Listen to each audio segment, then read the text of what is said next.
Buon pomeriggio, benvenuti a questo talk meeting di Agenzia Lavoro e Sviluppo Imprese, Regione Friuli Venezia Giulia. Vi do il benvenuto oggi per trattare il tema del revamping digitale, opportunità per aumentare la competitività del nostro sistema imprenditoriale. Saluto tutti quelli che si stanno collegando e i nostri relatori. Aspettiamo proprio giusto qualche minuto che si avviino i collegamenti e brevissimamente Lorenzo, se vuoi dare qualche indicazione tecnica, Lorenzo D'Andrea per Foxwin ci fa l'assistenza tecnica a questo webinar. Grazie. Volentieri, benvenuti. Solo un paio di accortezze. Su Zoom avete i pulsanti per attivare e disattivare lo schermo e il microfono nella parte in basso a sinistra del vostro programma. Vi chiederemo cortesemente magari di tenere attivo il video perché ci piacerebbe vedere tutti i partecipanti e tendenzialmente magari spento il microfono, più che altro per evitare interferenze mentre parlano i relatori. Se avete qualsiasi domanda, piuttosto scrivetela nella chat. Adesso io vi mando un messaggio di benvenuto a tutti quanti in chat e raccoglieremo le domande e poi ovviamente le risponderemo durante questa giornata. Se per caso vi muteremo, sappiate che sono io per il semplice fatto che, come detto prima, appunto, cerchiamo di evitare interferenze, quindi non offendetevi, prendetevela piuttosto con me, insomma. Bene. Lorenzo, se hai l'impressione che siamo o ci sono ancora ingressi in corso? Abbiamo una cinquantina di partecipanti adesso, quindi magari possiamo aspettare ancora un paio di minuti. Massimo. Okay. Se avete piacere intanto di rinominare le postazioni. Certo, per farlo anche quello è molto semplice, basta andare sulla propria immagine Barnobi, SLC compaiono tre puntini e cliccando su quei tre puntini si apre un menu a tendina nel quale c'è anche l'opzione rinomina. Cercate di rinominarmi mettendo il vostro nome e cognome separato eventualmente dall'azienda da cui provenite.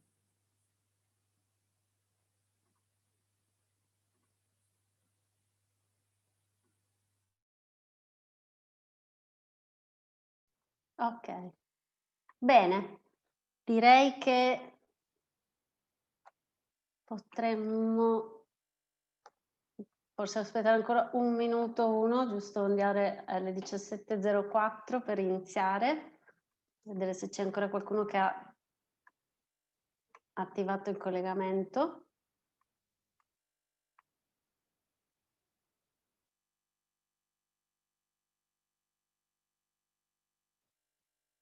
Di nuovo allora, buon pomeriggio a tutti. Il nostro talk meeting oggi tratta il tema del revamping digitale per la competitività delle imprese. Saluto i relatori, che sono Corrado Felice La Forcia, Riccardo Sensini, Renzo Tocchet, e Marco Zanusso e Saverio Maisto. Io vi propongo questa scaletta, andiamo ad aprire con un saluto istituzionale dell'assessore Sergio Emilio Bini, assessore alle attività produttive, perché purtroppo ci ha preannunciato di doverci poi lasciare dopo il saluto e presenterei più diffusamente il nostro panel di relatori di altissimo livello che ringrazio di essere oggi intervenuti su questa tematica. È una tematica estremamente importante, una tematica di modernizzazione del nostro sistema produttivo che si trova alla confluenza di tre grandi paradigmi: l'economia circolare, la fabbrica intelligente e soprattutto la digitalizzazione e l'utilizzo dei dati, e quindi credo che siamo tutti impazienti di sentire i diversi punti di vista, le esperienze e le indicazioni sia dei nostri relatori ma anche dell'assessore, a cui do subito la parola.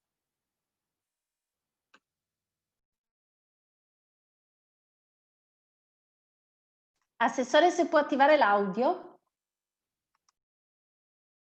Eccolo qua. Bene, buonasera a tutti innanzitutto.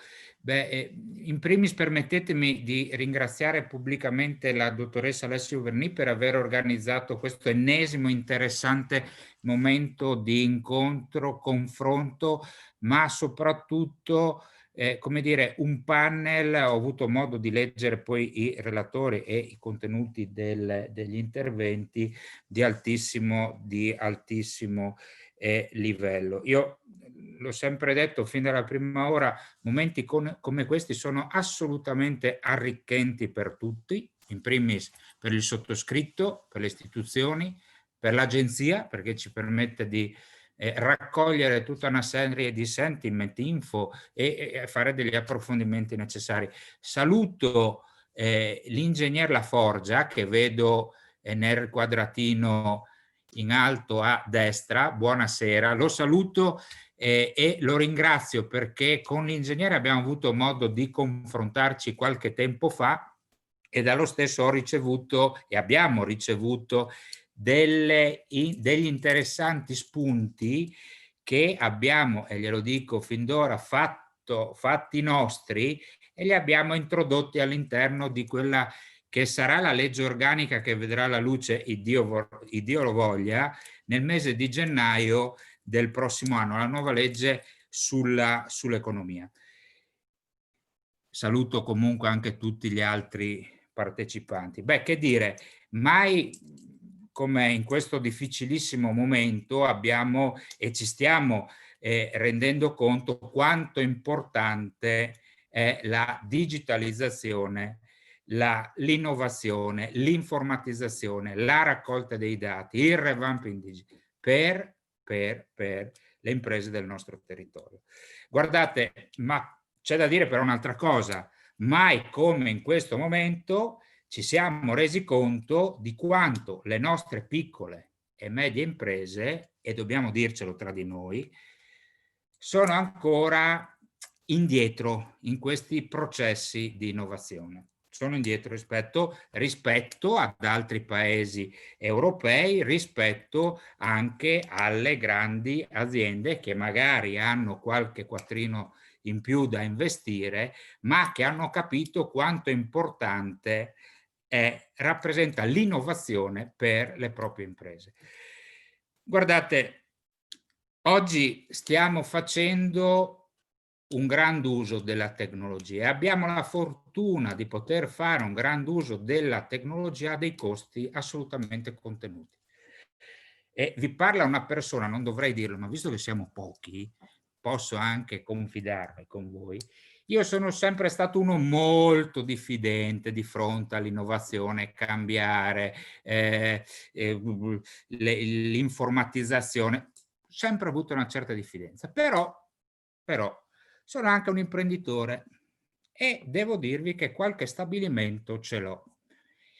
Quindi, per andare subito al pratico, perché mi pare, dottoressa, qua ci sono anche molti colleghi imprenditori collegati, mi sono accorto anche quanto importante è l'innovazione all'interno del processo produttivo. Questo, credetemi, ti comporta, ma lo vedi nel giro di pochissimo tempo, perché è vero che c'è la fase iniziale di analisi, la fase progettuale, la fase di messa in campo, la fase di startup, ma nel giro di pochissimo tempo, quando tu rendi un processo produttivo, uno stabilimento fortemente innovativo e fortemente digitalizzato, con la capacità che tu hai di gestire il dato, questa cosa a volte misteriosa, anzi il più delle volte misteriosa per i piccoli imprenditori del nostro territorio, ma assolutamente importante per la cassa finale. Vi spiego subito il motivo e il perché. Guardate, allora, parliamo oggi anche di revamping, soprattutto di revamping digitale. Bene, tu hai la possibilità di rendere una linea produttiva con degli investimenti non esageratamente alti, soprattutto al giorno d'oggi, fortemente competitiva, fortemente produttiva, con risparmi energetici, risparmio monte ore lavoro, risparmio materia prima, tradotto minor scarto, tradotto maggior marginalità. E questo lo fai, credetemi, senza investimenti milionari. Ah, c'è da dire poi un'altra cosa. Noi eravamo abituati, mediamente abituati, a investire a volte anche valanghe di soldi e a farci carico di ammortamenti anche pesanti. Quanti bilanci ho visto di aziende squilibrati in quanto gli ammortamenti pesavano in maniera eccessiva all'interno dei propri costi, tanti. Bene, con il revamping, visto che si parla di revamping, c'è la possibilità di abbassare l'incidenza degli oneri degli ammortamenti e nel contempo aumentare la produttività e la marginalità all'interno del proprio bilancio. Ecco perché all'interno, come avevo già pronunciato prima, del nostro sviluppo impresa ci sarà una parte molto importante dell'articolato dove si parlerà di innovazione, digitalizzazione e revamping. Ci sarà una parte dell'articolato all'interno del quale daremo, ecco, noi siamo una regione fortunata, mi tenga il tempo dottoressa perché io poi parlo e vado avanti. Abbiamo la fortuna di avere dei driver che reputo importanti. Qua abbiamo Saverio, Maisto, Comet e abbiamo anche il di Tedi dovrebbe essere collegato, no? Mi hanno detto. Benissimo. Sì. Noi abbiamo la possibilità di avere questi cluster che possono aiutare in primis la regione a far sì che il verbo si diffonda. Il verbo si diffonda. Perché sia importante che la regione legiferi, metta a disposizione gli strumenti normativi di bandi, di danari, ma altrettanto importante è poi che il verbo venga diffuso nel territorio. Noi abbiamo una grande ambizione che è quella di far diventare la nostra piccola regione, ma interessante regione, un Advanced Manufacturing Valley. Questo lo stiamo dicendo in ogni angolo, però attenzione Saverio, lo dico in primis a te, ma lo dico al di Tedi, lo dico alla dottoressa Alessio Verni, non pensiate che il tutto si risolva con, come dire, l'approvazione della norma e con la messa a disposizione da parte nostra dei danari. La parte più difficile arriverà dopo, quando noi dovremo convincere gli imprenditori, soprattutto i piccoli imprenditori, che per poter resistere sul mercato pena l'estinzione, io sono tranchant su queste cose qua, se le imprese non sapranno cogliere l'attimo, rischiano nel giro di brevissimo, perché guardate, col Covid noi abbiamo capito che il tempo corre, quindi dovremmo avere questa grande capacità di insegnare, uso un termine un po' presuntuoso, ma lo uso appositamente, come dire, far sì che gli imprenditori della nostra regione capiscano l'importanza degli strumenti che metteremo a terra. Non vado, quanto sono dottoressa col tempo? Quanto diciamo siamo? che parlando proprio di cogliere l'attimo, siamo adesso al momento di dare la parola ai nostri Bene, e allora signori io vi ringrazio, spero, anzi sono convinto che l'ora che passerete assieme sarà un'ora assolutamente costruttiva e spero di potervi incontrare di persona, perché sì, è bello fare queste conference call, queste videoconferenze, però signori stringersi la mano e magari abbracciarsi qualche sensazione in più ce la dà, quindi buon lavoro a tutti. Grazie Assessore, grazie. Direi che i temi sono stati proprio messi in luce, visto che l'assessore ha spoilerato, diciamo, che questo è un tema che andrà nel DDL Sviluppo Impresa. Mi fa anche piacere salutare due colleghi che sono della Direzione Attività Produttive che ho visto sono riusciti a partecipare, il collega Adami e l'ingegner Penso, appunto a testimonianza un po' di questo lavoro che stiamo facendo in queste settimane di gruppo fra agenzia, direzione, i nostri cluster e un po' tutti gli stimoli che abbiamo raccolto e cerchiamo di interpretare nei vari livelli in cui si dà attuazione, giustamente come diceva l'assessore, poi è praticare realmente questi paradigmi che può veramente dare una nuova visione di sviluppo alla nostra regione. Quindi io do la parola all'ingegner Corrado Felice Laforgia, oggi mi impappino un po', devo dire, che è Operation Manager e Managing Director di Bosch, e credo che farà il suo intervento insieme al collega Riccardo Sesini, Innovation Technology Team Leader Digitalizzazione, sempre di Bosch DHIT. e che ci portano la loro esperienza concreta e anche la loro capacità, insomma, in qualche modo di trarre degli insegnamenti e di delineare un paradigma sul revamping digitale. Io devo ringraziarli della loro disponibilità, della loro presenza. Devo subito anticiparvi che poi la seconda parte del panel ci dimostra che in Friuli Venezia Giulia abbiamo anche le capacità sia di fare che di interpretare questi cambiamenti. E anche voglio ringraziare il Comet che nel corso degli interventi all'interno del progetto Reaction ci ha un po' messo in contatto con questa lettura che abbiamo ritrovato in tante anche nostre aziende, e mi fa piacere ricordare anche un'altra azienda che oggi non è riuscita a partecipare, la CMF, diretta insomma di Aldo Casari, in cui è stata una delle ultime visite aziendali che ho potuto fare in questo periodo. Effettivamente abbiamo trovato esempi di revamping digitale molto interessanti. Prego Corrado, a te la parola. Bene, buonasera a tutti, ringrazio anche l'assessore per le belle parole che ha utilizzato, mi ha fatto molto piacere scambiare con voi un po' di concetti qualche tempo fa. Io mi presento, sono Corrado Laforgia, sono l'amministratore delegato di Bosch WHIT, un'azienda del gruppo Bosch che è un po' lontano da voi, si trova a Offanengo, in provincia di Cremona, è un'azienda nella quale produciamo componenti per autoveicoli, quindi siamo nel mondo dell'automotive. Riccardo, se vai velocemente questa parte qui in modo tale che andiamo subito. Questi sono i componenti, ma credo non abbia molto interesse fare una specifica definizione. Lavoriamo per l'automotive, quindi facciamo trucciolo e facciamo assemblaggio.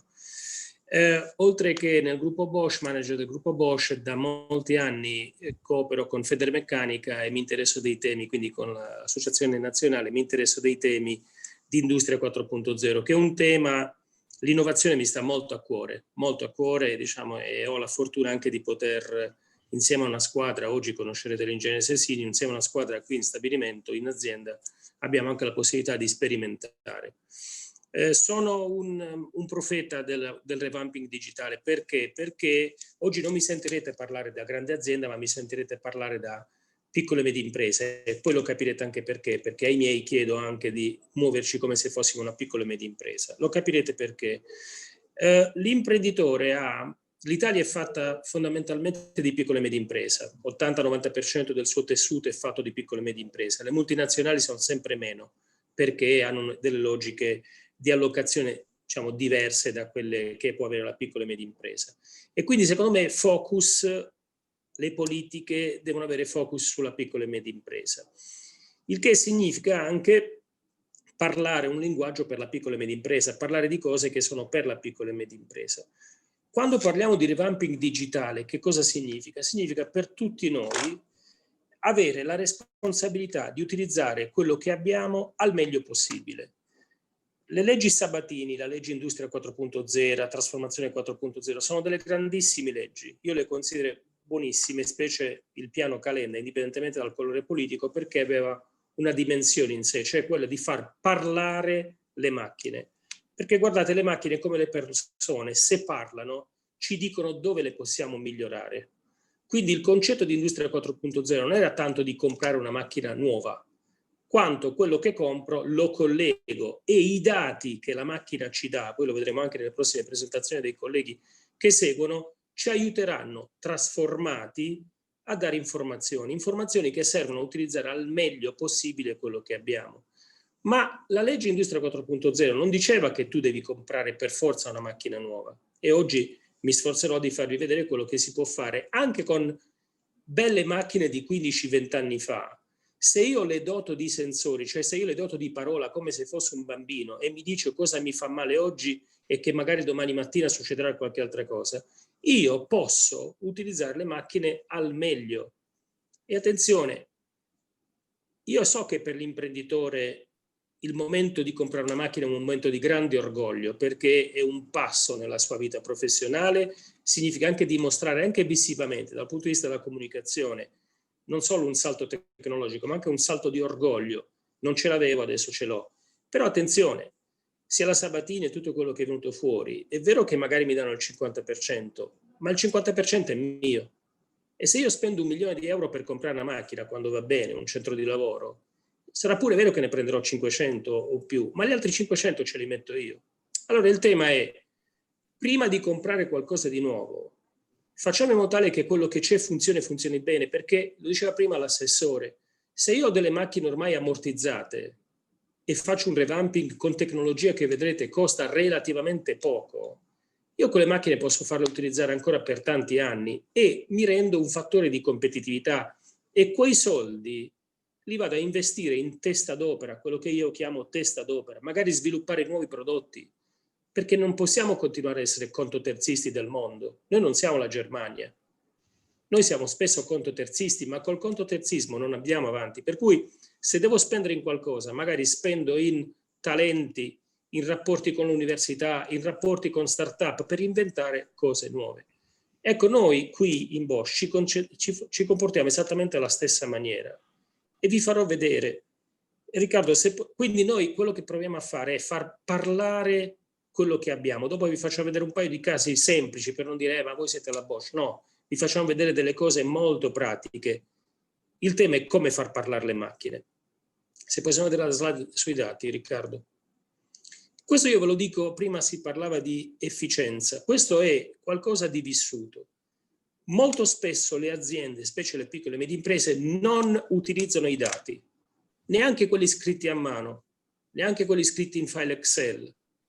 E io vi garantisco che se voi non avete i dati delle vostre macchine, i rendimenti, overall equipment efficiency, rendimento, come vi pare, sono bassi.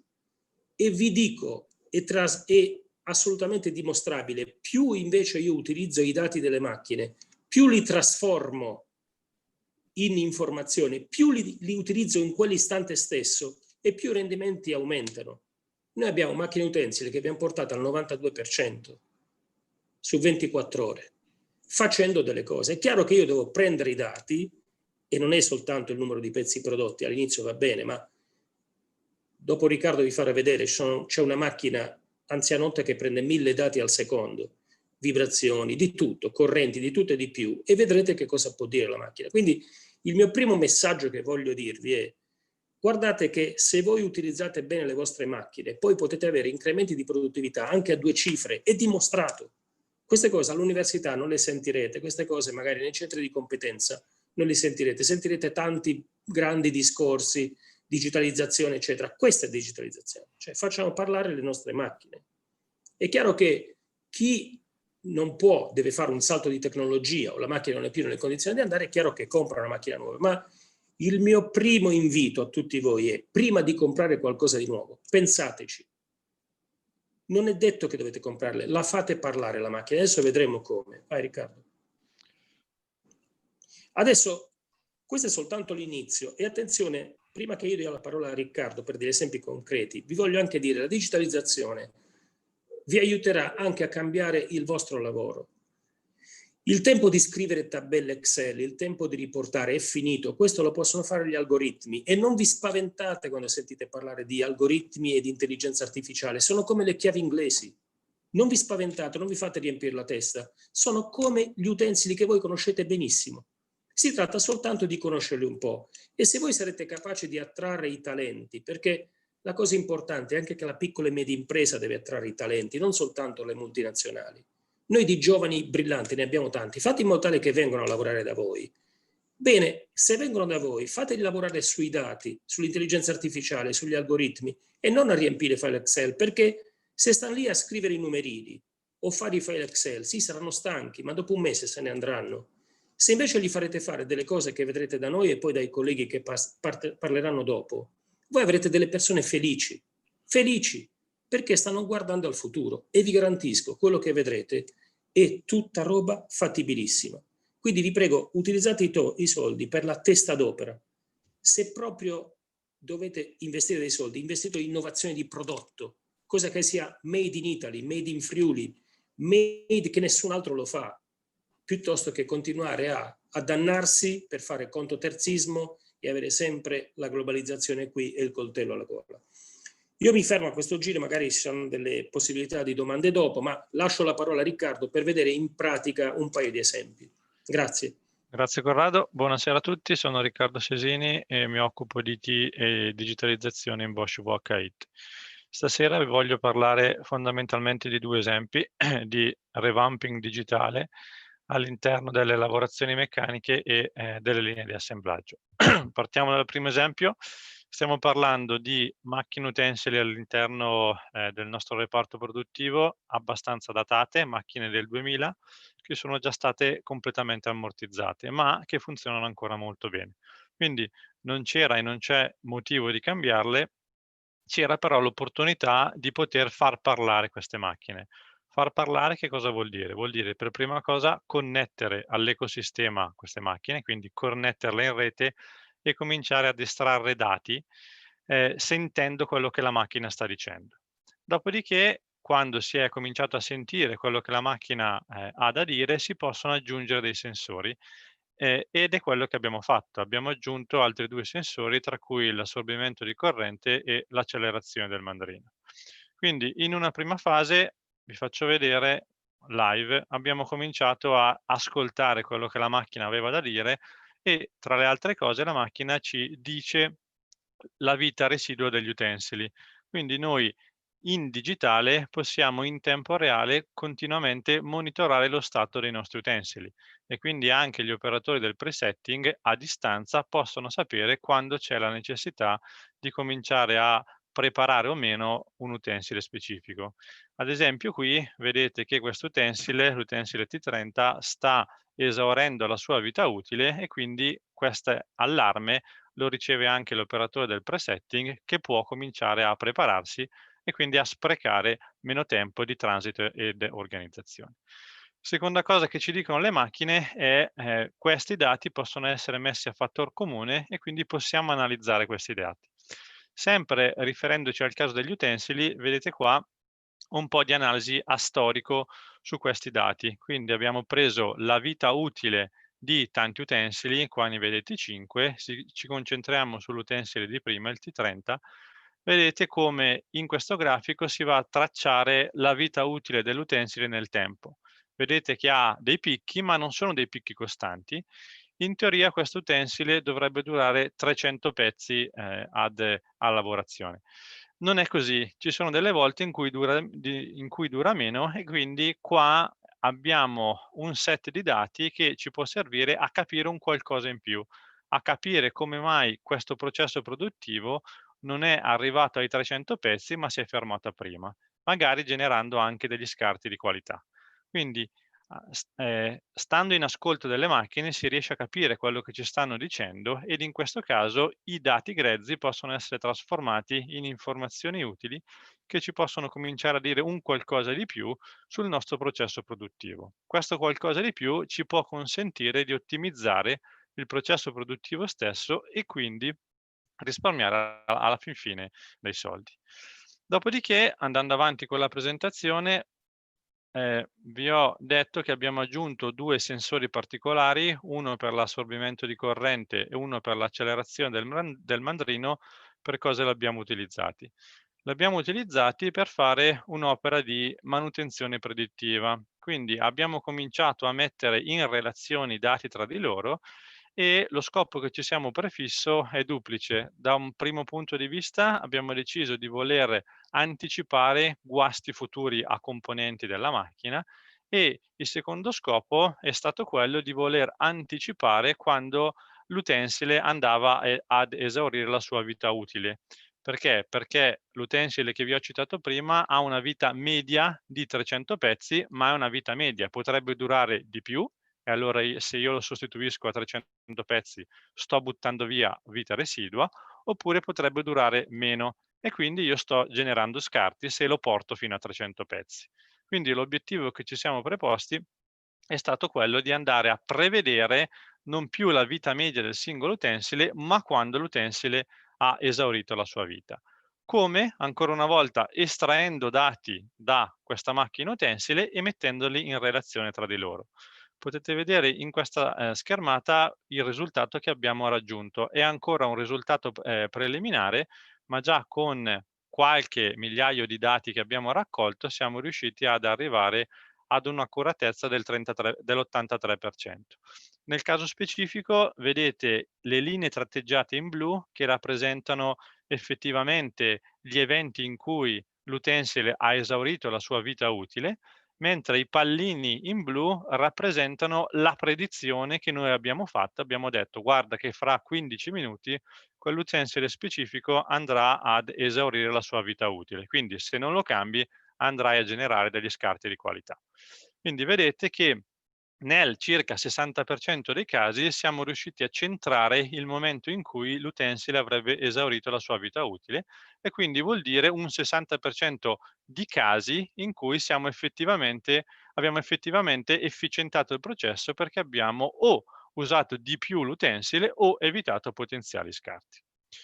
L'altro esempio che vi voglio fare è sulle linee di assemblaggio. In questo caso abbiamo fatto anche qui un'opera di revamping digitale, perché abbiamo a disposizione varie linee di assemblaggio più datate e non. In questo caso abbiamo preso linee più o meno attorno agli anni 2010, anch'esse linee già ammortizzate, e l'opera che abbiamo fatto è stata quella di andare ad efficientare il tempo ciclo.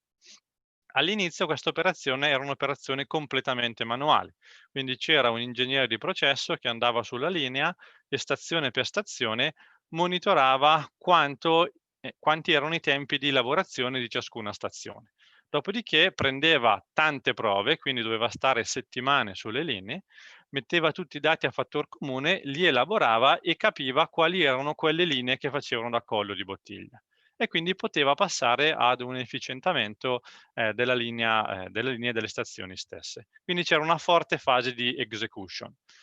Andando a digitalizzare il tutto, quindi mettendo sensori e raccogliendo i dati direttamente dai PLC della macchina, siamo riusciti a far sì che sia la macchina a fare execution, quindi a monitorare in tempo reale quelli che sono gli andamenti della macchina stessa nel tempo, e di far sì che i nostri ingegneri di processo ora vadano semplicemente a giudicare i dati che vengono dal campo, e quindi a far funzionare, come diceva Corrado, la testa d'opera più che la manodopera vera e propria.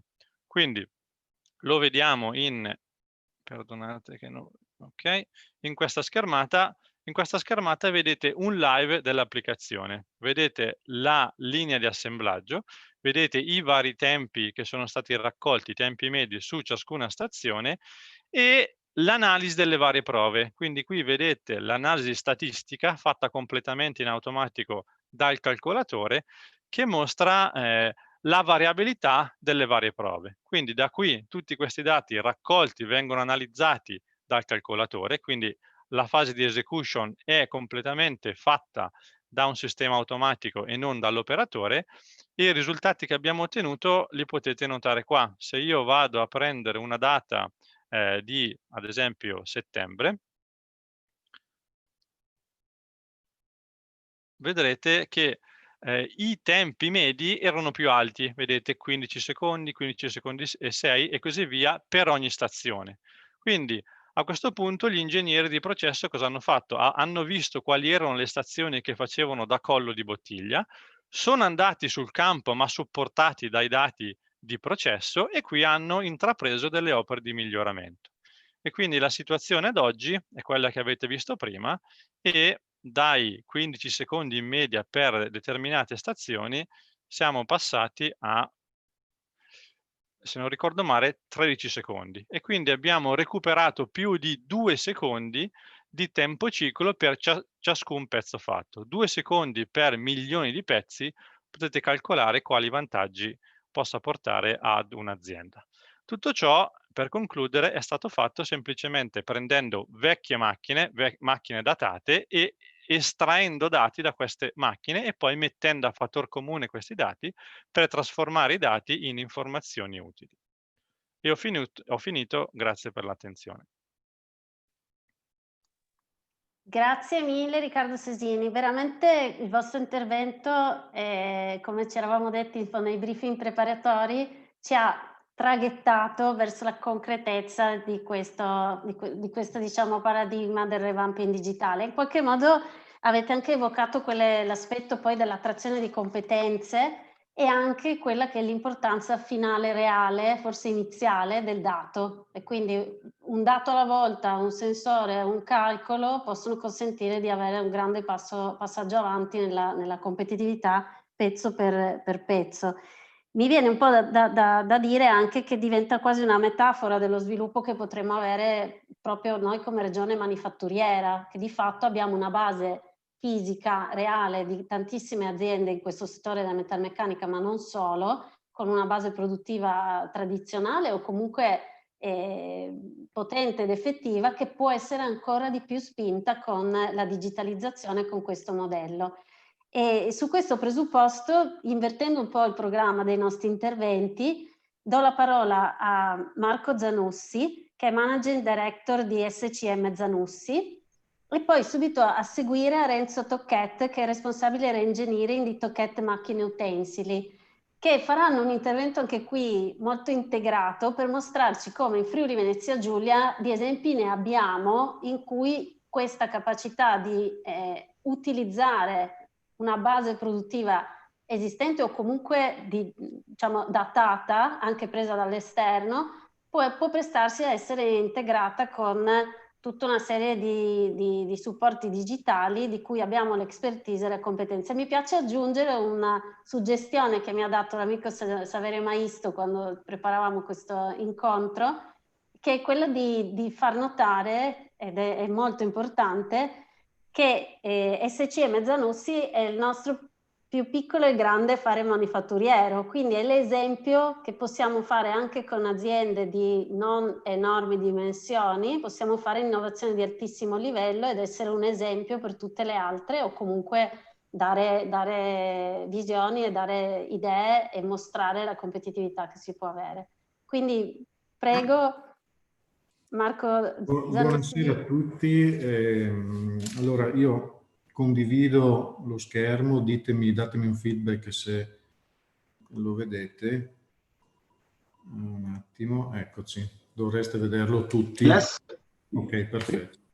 Allora mi presento, mi chiamo Marco Zanussi, come già stato detto sono amministratore delegato nonché socio dell'azienda di famiglia, rappresento la seconda generazione insieme a mio cugino Enrico, e ci occupiamo di sviluppo, progettazione e costruzione di stampi per la pressofusione dell'alluminio, che sono esclusivamente dedicati nel nostro caso al settore automotive, quindi anche noi facciamo parte, ahimè, e per fortuna tante volte con grandi soddisfazioni, ma anche con grandi sofferenze in questi ultimi tempi, del settore auto. Quindi noi siamo, la prima parte di questa presentazione direi che scorro molto velocemente per darvi qualche highlights della nostra attività. Siamo specializzati nella costruzione, progettazione e costruzione di stampi di grandissima dimensione, anche questo è uno degli stampi più grandi del mondo, per una scatola a cambio per la ZF, per un mezzo di trasporto pesante, e facciamo stampi sia per componenti per mezzi di trasporto pesante che per componenti per automobili, quindi da parti strutturali a scatole cambio, blocchi motore e quant'altro. Scorro molto velocemente qui. Più o meno abbiamo circa 10-11 milioni, scusate, il mercato, esportiamo il 90% di quello che facciamo, lo esportiamo fuori dall'Italia, qualche volta anche il 100%. Il grosso ovviamente è rappresentato dalla Germania, in quanto siamo fornitori o direttamente delle case automobilistiche o di grossi gruppi che a loro volta stampano i componenti in lega leggera e poi li vendono alle case automobilistiche. Fatturato nell'ordine dei 10-11 milioni in Italia, ovviamente è calato un po' negli ultimi tempi per le note vicissitudini. Abbiamo una seconda piccola unità in Austria che fa circa 1 milione di euro di fatturato, e queste sono un po' di fotografie che fanno vedere un po' lo stabilimento, il tipo di macchinari. Questa qui che vedete a destra e anche questa qui a sinistra sono due macchine che sono state oggetto di revamping e retrofitting abbastanza pesante nel modo in cui le abbiamo intese noi. Sono state fatte entrambe da Tocchette, poi vedrete lo stato in cui si versava la prima macchina, che in realtà non era qui presente, ma l'abbiamo acquistata esternamente come macchina vecchia perché ci interessava molto la struttura pesante che aveva in ghisa sferoidale piuttosto che in elettrosaldato, che a noi non interessa per motivi che vi spiegherò. E quindi questa è la macchina, la famosa Titan, di cui parlerà Tocquet, e altre slide, fino ad arrivare al panel di clienti che noi abbiamo. Ma passiamo un attimo alla cosa che ci interessa, e cioè qual è la strada del revamping, che io anche aggiungo 2 aggettivi, sostanziale complesso e o retrofitting, che noi abbiamo scelto di percorrere.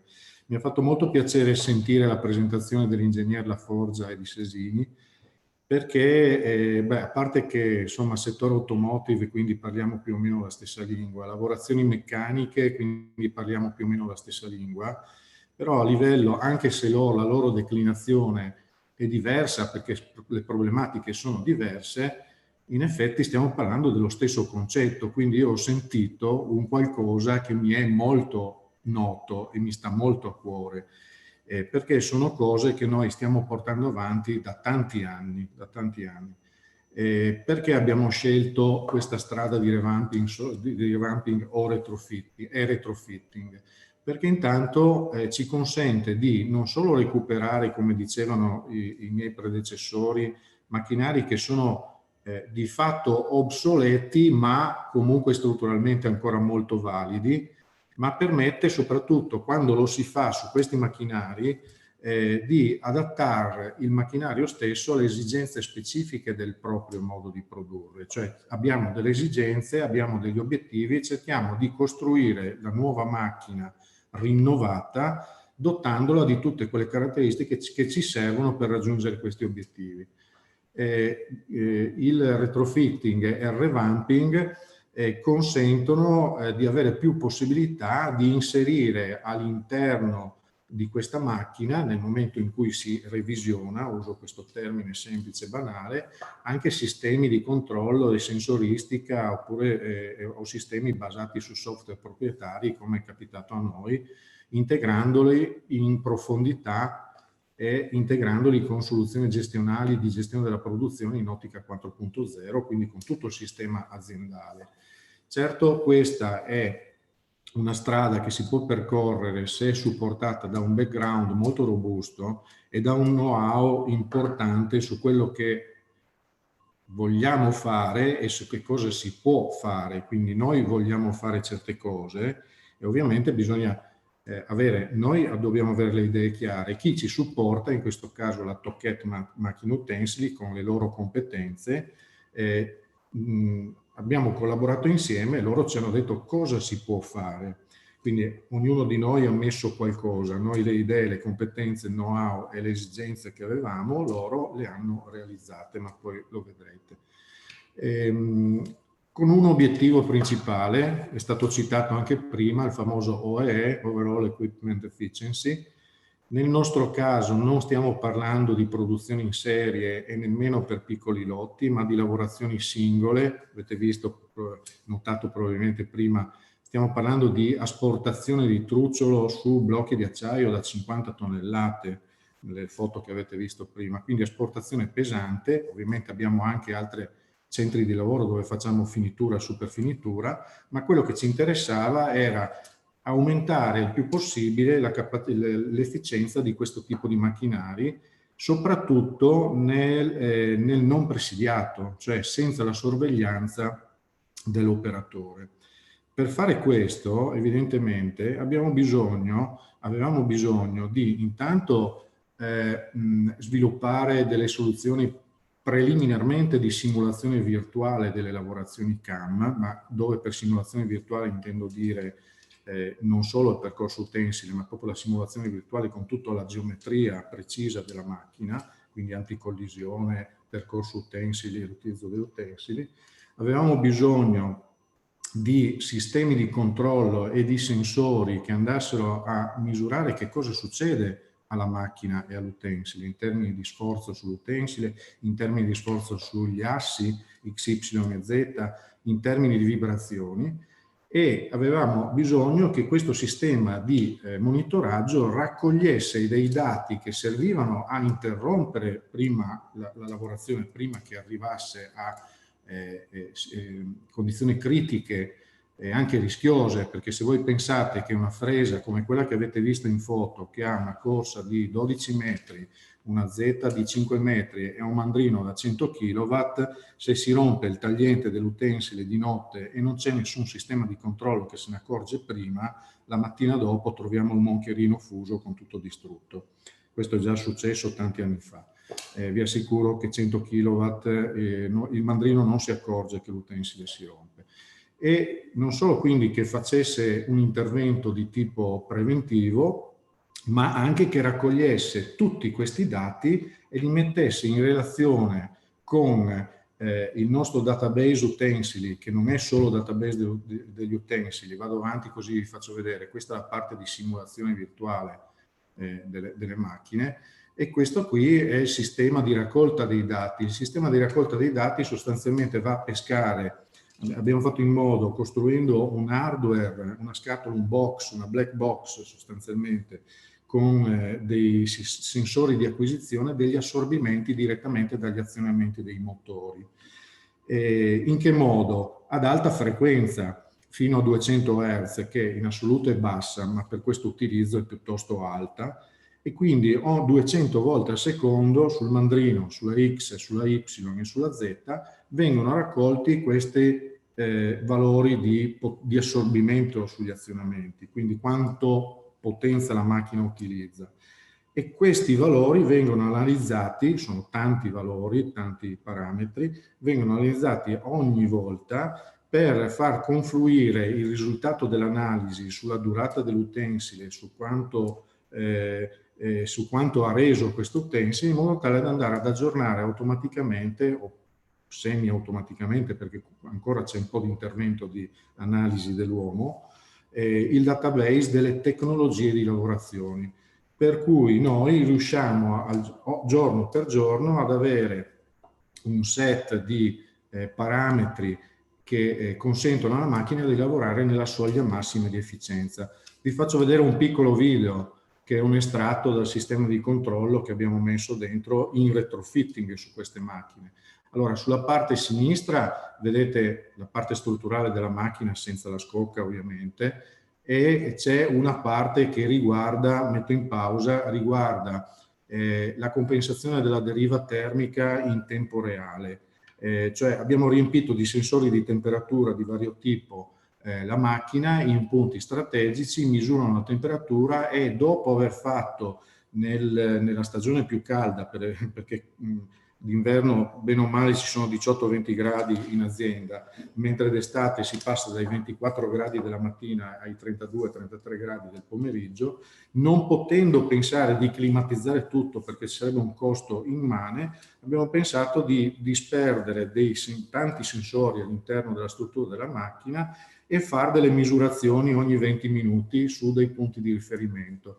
Costruito un algoritmo, l'abbiamo inserito all'interno del controllo numerico. Il controllo numerico, in base alla temperatura dei diversi punti, va a modificare la cinematica della macchina, compensando e quindi garantendo la precisione.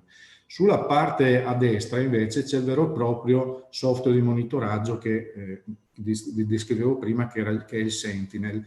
Qui vedete l'analisi su 2 assi e l'analisi sul mandrino, sullo sforzo del mandrino. Voi vedete che ci sono delle righe verdi e delle righe gialle. Le righe verdi sono la soglia massima efficiente, la riga gialla invece è la soglia di preallarme. Ogni tanto compare una riga rossa che è quella critica di stop della macchina.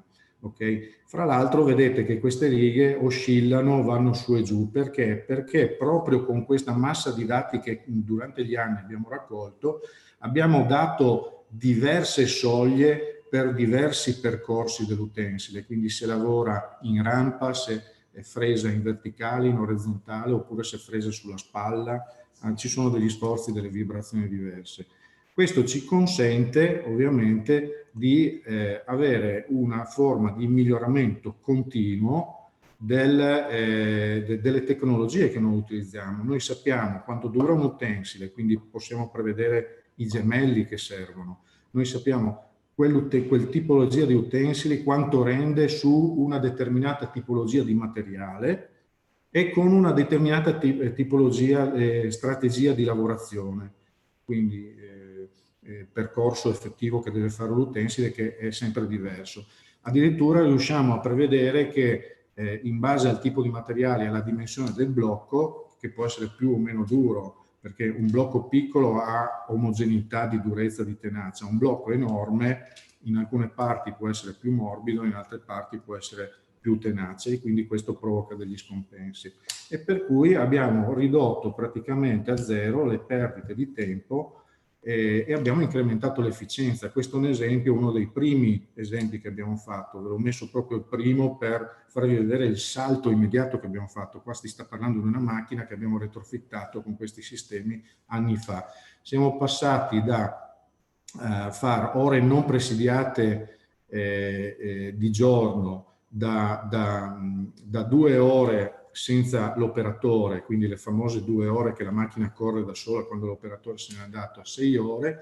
Nel fine settimana siamo passati da 6 a 30 ore e le ore totali all'anno sono passate da 4.000 a 6.400. Ma quello che è più importante è che questo sistema, unito ad altri sistemi di simulazione virtuale, di efficientamento delle strategie di lavorazione tramite questi dati che noi analizziamo sempre, abbiamo aumentato del 32,2% il contatto truciolo, cioè il tempo in cui effettivamente la macchina lavora. Questo è poi l'ultima slide. Sono andato molto veloce perché vedo che sta passando il tempo. L'ultima slide in cui si raccolgono per tutti gli utensili, per tipo di utensile, per tipo di strategia di lavorazione, il tempo di lavorazione, quanto sta a girare a vuoto, quindi spostamenti in rapido, la distanza percorsa, la distanza in percentuale e il volume rimosso. Questi dati, uniti insieme a quelli della durata dei taglienti, degli inserti che noi rileviamo e mettiamo in relazione anche con quei picchi, con quelle curve di picco, riusciamo sempre ogni giorno di più, direi che ormai siamo arrivati a un ottimo livello, a far lavorare le macchine sulla soglia massima della loro efficienza per il maggior numero di ore possibile. Per questo che noi puntiamo molto sul revamping, dove per revamping non è solo revisione delle macchine esistenti da noi, ma anche andare a comprare strutture, scheletri di macchinari che sono estremamente robusti, fatti senza compromessi, non se ne trovano più a meno di spendere milioni, e ricostruirci intorno la macchina che serve a raggiungere il nostro obiettivo. Ecco, io avrei finito. Grazie Marco Zanussi. Profitto mentre magari carichiamo le slide, la presentazione di... Scusate che ho perso un po' la linea. Mi sentite? Sì. Sì. E mentre carichiamo le slide della presentazione di Renzo Tocchetta, approfitto per farti una domanda, perché ci hai detto sei la seconda generazione di questa azienda, comunque sicuramente c'è una storia alle spalle. Quanto aver abbracciato da tempo questa modalità di lavoro ha cambiato anche i vostri fabbisogni di competenze o la tipologia di competenze che vi servono per un lavoro di questo tipo? Perché è cambiato sicuramente molto, per cui adesso bisogna cercare delle competenze che abbiano velocità di comprensione anche di questo tipo di problematiche. C'è poco da fare. Quella è la vecchia generazione di cui quasi io appartengo, perché ho 52 anni, non ragioniamo più, si fa fatica a ragionare come uno di 20-30 anni, per cui sono perfettamente d'accordo con l'ingegnere Laforgia a dire facciamo venire i giovani che sono più svegli, magari daranno a vuoto ma ci danno una spinta in più. Per contro è anche vero che lavorando in questo modo qua ci siamo anche resi indipendenti da quello che ha tantissima esperienza sulla macchina utensile. Io faccio sempre la metafora, non abbiamo più bisogno del tornitore che sa che quando al pomeriggio il sole batte sulla finestra il tornio fa un decimo in meno, per cui deve compensare il decimo in meno. Cioè abbiamo una serie di dati che sono tanti, e questo forse è anche il problema delle aziende, non ci sono tanti dati ma non sappiamo cosa farcene. Abbiamo scelto quali sono i dati che ci servono e li abbiamo utilizzati per tirar fuori le informazioni che ci servono. E in questo modo qua riusciamo a essere anche indipendenti e a garantire il rendimento delle macchine, e questo ci consente di inserire anche dei giovani operatori che in poco tempo entrano nella mentalità e sanno usare questi strumenti e sono i maggiori contributori, quelli che danno il maggior contributo di suggerimenti e di idee. Grazie, grazie, era un po' questo lo stimolo che cercavamo, perché vedete che qui c'è un manifatturiero che è presente, si sviluppa, è competitivo e sta cambiando pelle non solo alle macchine ma un po' anche a tutta la modalità di lavoro e anche alle competenze che servono. Ecco, nel frattempo Lorenzo De Andrea ci ha preparato le slide e do subito la parola a Renzo Tocchet per spiegarci come le suggestioni, le richieste, i fabbisogni di un'azienda così possono già trovare anche soddisfazione dall'altro lato nella realizzazione sul nostro territorio, e sappiamo che sicuramente questa è un'eccellenza e altre ce ne sono. Prego. Buonasera, mi presento, sono Tocchet Renzo e come anticipato sono responsabile retrofit e settore elettrico informatico dell'azienda Tocchet Macchine Utensili. Noi nasciamo 21 anni fa come manutentori e montatori per la SAFOP. Abbiamo un capannone di 2000 metri quadri a Vivaro e in questi anni siamo cresciuti sia numericamente che tecnicamente e ora siamo in grado di creare automazioni e macchine utensili su specifica del cliente. Praticamente il cliente viene da noi, ci chiede cosa vuole e noi cerchiamo di accontentarlo. Siamo una squadra composta di 17 persone, tra cui 8 meccanici e 5 elettrotecnici. Come avete visto sulla slide precedente, se puoi tornare un attimo indietro, siamo dotati di un'ampia strumentazione proprio per eseguire quelle misure, quelle diagnosi accennate precedentemente di vibrazioni, di misure geometriche, di dimensionali, interferometri per la qualità dei sistemi di misura, squadre lineari e quant'altro. La lista è molto lunga perché al mondo d'oggi per consegnare una macchina all'altezza bisogna avere tutte queste attrezzature. Vai pure avanti, vediamo. Questo è il nostro team, come dicevo prima. Ecco, queste sono le macchine, questo è un tornio, come ci arrivano. Come ci arrivano dall'est, meccaniche in ghisa. E questa come viene trasformata a nuovo. Un altro tornio, questo è un tacchi. E questa è una delle ultime realizzazioni che è ancora in fase d'opera qui da noi. Adesso veniamo allo specifico. Ecco, questa è la macchina, la Titan, quella di Zanussi, come l'abbiamo prelevata nei paesi dell'est. Le varie, proprio la parte elettronica, elettrica, se si può dire. E qui sono tutte le fasi di montaggio dal cliente. Naturalmente noi eseguiamo rettifiche, l'abbiamo completamente trasformata questa macchina, di originale c'è solo la ghisa praticamente, perché sono state fatte importanti trasformazioni anche motoristiche, mandrino, in questa macchina è montato un mandrino sincrono a 34 poli in presa diretta da 1800 Newton, quindi non ci sono cambio gamma, non c'è niente, qui non ci sono problemi meccanici, motore, fresa. E quindi notevole risparmio di rumore, di giochi meccanici e quant'altro. Come dicevo, da noi di solito quando un cliente ci contatta è per aggiornare le loro macchine, no? E di solito noi consigliamo 3 opzioni a seconda del budget che è disponibile. Si passa dal retrofitting completo, e quindi vuol dire un potenziamento meccanico sia in prestazioni sia in qualità, e una sostituzione completa delle parti elettriche e elettroniche con l'inserimento di un nuovo CNC che può essere Siemens, Heidenheim, Fanuc, Fagor. Montiamo di tutto a seconda anche qui di quello che desidera il cliente, perché ogni officina ha delle preferenze. E quindi per andare incontro giustamente al cliente che non vuole conoscere 10 tecnologie diverse, montiamo quello che il cliente chiede.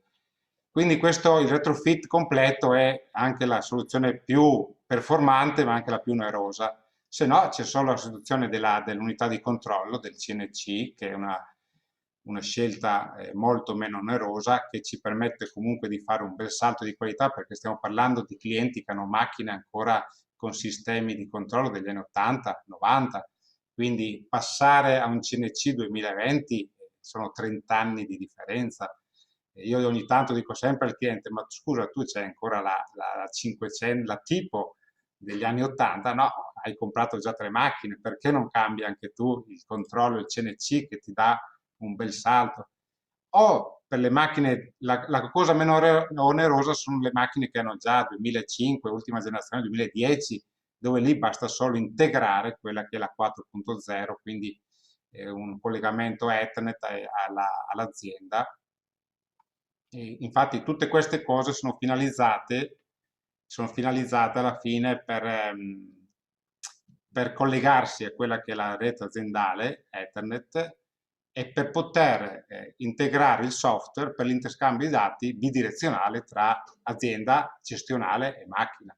Alla fine tutti i nostri lavori sono finalizzati a questo, a poter, tante volte è anche banale, ci sono persone che dicono: e io come faccio col CAD-CAM a dialogare con la macchina?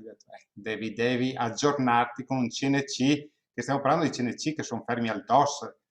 Molti ormai non sanno neanche che cos'è più il DOS, no? Il sistema operativo DOS. Quindi siamo fatica a spiegare ai clienti che la macchina va aggiornata proprio per passare nel futuro, nel 2020, nel Windows 10 si vuol dire, su software che sono molto più performanti e permettono, ribadisco, l'interscambio di dati, perché sennò non lo permettono, insomma, o diventa molto molto complesso. Non so se qualcuno sa ancora cos'è l'RS232, ma le posso garantire che nelle aziende è ancora presente l'RS232, è quella comunicazione seriale che ormai stiamo parlando dell'antichità, e però è difficile far capire ai clienti che questa RS232 ormai è cosa vecchia e sì, bisogna passare ad Ethernet. Noi siamo qui per creare proprio questo. E adesso, se qualcuno fa delle domande, sono più bravo a fare che a parlare. Abbiamo una bella domanda che trovo interessante e concreta. Avere un'idea di massima di un risparmio di costi rispetto all'acquisto di un macchinario nuovo. Un pochino l'abbiamo accennato nei vari interventi, ma così in percentuale, quanto di meno pesa un intervento di questo tipo rispetto a acquistare un macchinario nuovo? Il costo di solito si aggira sulla metà, avendo, io dico sempre, una macchina nuova sotto tutti gli aspetti. Quindi non è una macchina cioè si dice retrofitata, ma è nuova, perché alla fin fine è meccanicamente rifatta, elettricamente e software rifatto, quindi è a tutti gli effetti una macchina nuova che costa la metà e certe volte anche con tempi ridotti, perché certe macchine speciali stiamo parlando di 2-3 anni per una consegna, e noi, se tutto va bene, di solito in un anno riusciamo a consegnare le macchine, qualunque tipo di macchina. Quindi oltre che avere un metà costo, abbiamo anche un metà tempo di consegna.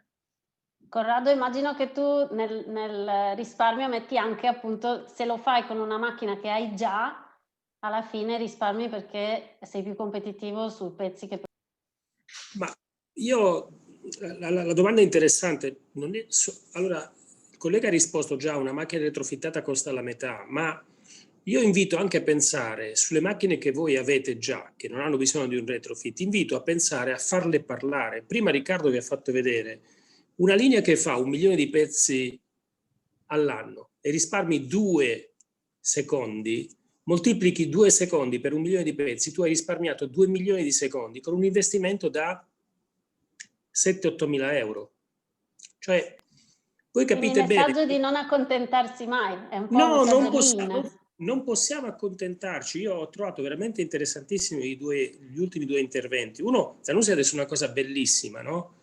I dati conservano anche la competenza per gli altri, cioè una macchina che si misura la temperatura, una macchina che si misura la temperatura da sola e che interagisce, mi toglie anche l'impiccio del super mago che viene lì che mi fa questo e quell'altro. Cioè, capite bene, questo è fondamentale. Quindi la conoscenza che diventa a disposizione di tutti, la competenza. Io è chiaro di avere le competenze di capire i dati, ma non ci possiamo permettere il lusso di non utilizzare quello che abbiamo al massimo dell'efficienza. Quindi sì, l'invito è: le macchine possono passare da un X% di OE in su, noi possiamo risparmiare il tempo ciclo, noi abbiamo risparmiato 2 secondi per una linea, moltiplicatelo per quante ne abbiamo noi, capite bene, con investimenti, devo dire, abbastanza poco, cioè è più l'investimento in competenza, capire come deve essere fatto un algoritmo, perché l'algoritmo deve capire come mettere insieme i numeri, ma questa roba qui si trova. Quindi sono investimenti di pochissimo. Se li confronto con i milioni di euro per macchine nuove, che attenzione, comunque vanno gestite, perché giustamente si diceva industria 4.0, ma se io le macchine nuove non le connetto, cioè non le metto alla linea e non analizzo le macchine nuove, ho fatto, sì, me la posso presentare, è bella quando arriva il cliente, quando arriva Bosch, macchina nuova, ma se poi tu non hai la responsabilità di utilizzarla al meglio possibile e fare le cose che abbiamo visto nell'ultima mezz'ora qui, tu hai fatto un buco nell'acqua lo stesso, che sia nuovo che... Sei punti a capo.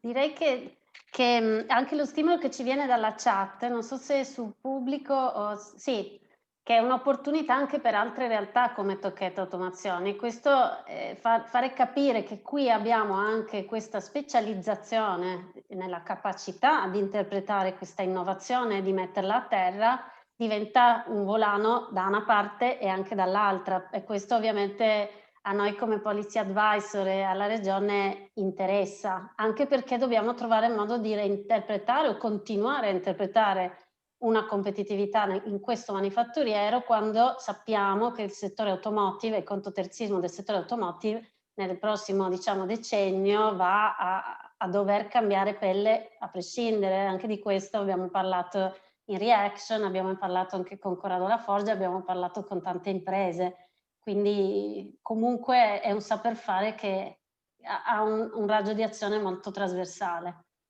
Vediamo se ci sono altre domande.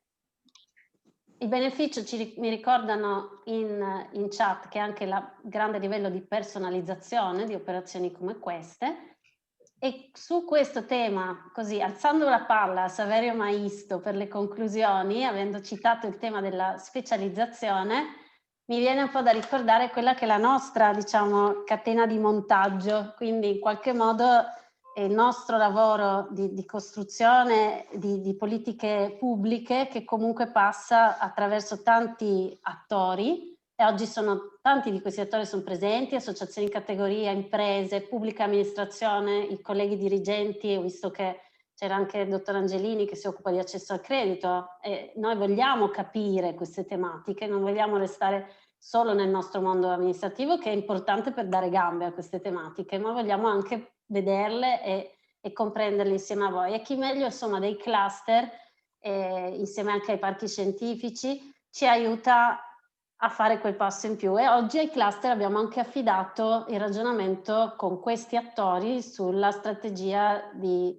specializzazione intelligente, e quindi non poco. Mi dicono non ci sono gli enti di formazione, però c'è il collega Fratte, che comunque ha un ruolo molto importante nella direzione lavoro di interprete dei fabbisogni e anche cercare di soddisfarli, quindi c'è anche questo mondo oggi.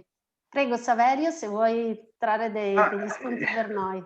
Devo essere sincero, innanzitutto buonasera a tutti.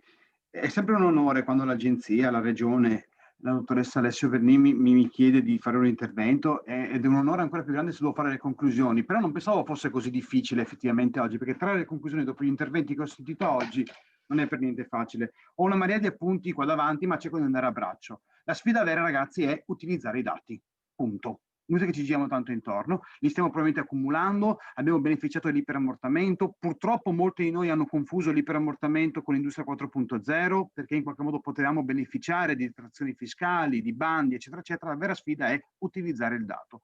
L'assessore faceva riferimento a resistere. Io mi permetto, visto che non c'è e quindi posso farlo, di correggere e dire di quanto ci giochiamo l'esistenza, non la resistenza. Chi non comincia a utilizzare i dati rischia di non esserci, ma non più domani, neanche stasera.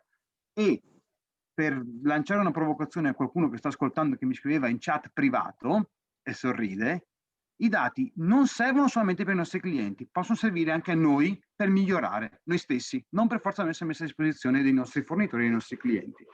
Allora, il dato al centro, c'è poco da fare, il dato da utilizzare, questo è emerso in maniera forte, perché con revamping digitale andiamo a prolungare la vita utile del bene, perché con il revamping digitale andiamo a connettere l'ecosistema aziendale, e parliamo di macchine intelligenti in fabbrica intelligente. Rubavo prima dagli appunti di Corrado, far parlare le macchine, il machine to machine, ma se poi non abbiamo una fabbrica intelligente è inutile che mettiamo la macchina intelligente. Fare il passaggio da dato a informazione, eccola qua la partita. Accumularli e trasformare, fare il passaggio da dato a informazione. Mamma mia, quanti spunti interessanti. Aumentare l'efficienza dell'azienda nel non presidiato. No? Qualcuno mi scriveva, qualche amico imprenditore mi scriveva, sì, però noi abbiamo sempre un cuneo fiscale rispetto agli stranieri che ci ammazza. Sì, ma qua stiamo parlando di poter lavorare le macchine non presidiato, quindi in qualche modo aumentiamo anche la competitività delle nostre aziende. Prima Renzo faceva riferimento alla possibilità di averli subito, con metà del tempo di consegna, quindi immediato.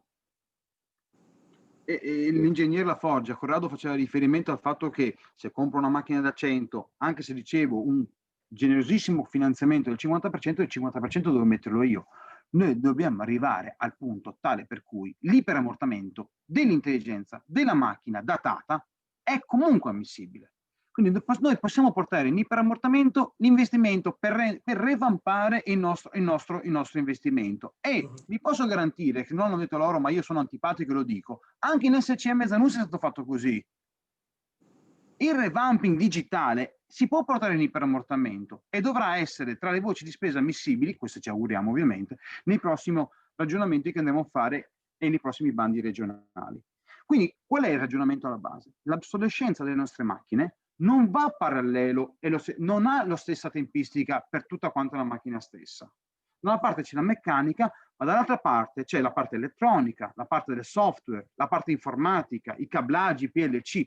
Su questo dobbiamo lavorare effettivamente, su questo possiamo lavorare per far sì che revampando le macchine aumentiamo quindi il prolungamento della vita della macchina stessa e la sfida diventa effettivamente immediata, concreta anche per le aziende più piccole. Quando facciamo riferimento a SCM come il più piccolo dei fari digitali riconosciuti, è perché si può fare anche nelle aziende che non hanno possibilità di investimenti miliardari o milionari. Non utilizzare i dati è come se mi insegnassero a usare Excel, ma non è detto che io sappia fare effettivamente le presentazioni. Attenzione, accumulare i dati diventerà sempre più la sfida principale, ma la vera sfida oggi è utilizzare i dati. Io ve lo sottolineerò fino a farvi ad annoiarvi. Quindi abbiamo visto che c'è l'overall equivalent efficiency, aumentare l'efficientamento, andare a combattere la obsolescenza delle macchine. Abbiamo la fortuna e l'onore di aver scritto le traiettorie S3 per quanto riguarda la fabbrica intelligente, quindi gruppo di lavoro fabbrica intelligente. Vi garantisco che la proposta che faremo all'agenzia e ad Aresense Park e alla regione è che il revamping digitale venga finanziato sia nell'innovazione di prodotto sia nell'innovazione di processo. Sono convinto che la sensibilità che ci hanno dimostrato anche oggi la regione andrà proprio in questa direzione qua. Quindi consideriamo che i prossimi investimenti per far diventare le nostre aziende intelligenti, le nostre macchine intelligenti, non dovranno più precludere o comunque partire dall'acquisto di una macchina nuova, ma il revamping digitale è al centro della nostra trasformazione digitale. Grazie Saverio. E, insomma, l'assessore l'ha detto che c'è nel prossimo anche DDL, quindi andiamo forse anche oltre, perché saremo probabilmente prima della conclusione dei lavori sulla S3, ma va bene che questi processi vadano tutti in parallelo in una direzione condivisa. Vi ringrazio tutti, ringrazio i nostri relatori, spero che abbiate portato a casa contenuti, contatti, idee e possibilità di ulteriore sviluppo. Vi invitiamo a seguire i nostri canali e a iscrivervi, perché ci aiutate a fare meglio il nostro lavoro, perché solo dal contatto con voi ci arriva la freschezza delle problematiche, la concretezza, le idee e anche la capacità nostra poi di soddisfarle, di cercare di parlarne con le direzioni, di lavorare insieme a loro e portare questi temi poi sul piano anche attuativo dal punto di vista degli enti che seguono lo sviluppo economico della nostra regione. Ho visto uno stimolo interessante, perché non usiamo la parola italiana, ho subito guardato, potrebbe essere ammodernamento digitale. Non lo escludo, perché so che i lavori del DDL sono adesso all'esame degli uffici legislativi, che quindi magari forse questo faranno, ma noi oggi sappiamo meglio di che cosa si tratta e penso che chi lo fa già l'ha ritrovato nelle sue corde, chi ancora non ci aveva pensato magari lo farà. Sicuramente Agenzia Lavoro Sviluppo Imprese e la Regione saranno al fianco di questo tipo di investimenti, perché ne hanno ancora di più apprezzato e capito la strategicità. Vi invito a seguire questo tema, ma anche i prossimi incontri che vogliamo fare, di cui ancora non vi do le date, ma saranno sulle società benefit e sull'Advanced Manufacturing Valley, con un po' più di temi collegati, nonché il 3 dicembre venite ad ascoltare a che punto è la strategia di specializzazione intelligente, perché è una cosa importantissima. In questa programmazione ha finanziato più di 1400 progetti per più di 114 milioni di euro, quindi per la prossima direi che saremo forse lì, forse un po' di più. Grazie quindi a tutti, grazie a Corrado Laforgia, Renzo Tocchetta, Marco Zanussi, a Riccardo Sesini, a Saverio Maisto, a Lorenzo D'Andrea, a tutte le colleghe di agenzia, alla Regione, ai colleghi che hanno trovato il modo e il tempo in questi giorni difficili, in cui stanno seguendo, come sapete, le linee contributive diciamo di impatto, di passare questa ora con noi e portare a casa i contenuti che abbiamo messo a disposizione insieme. Buonasera a tutti. Arrivederci, alla prossima. Ciao a tutti. Ciao. Ciao. Grazie, buonasera.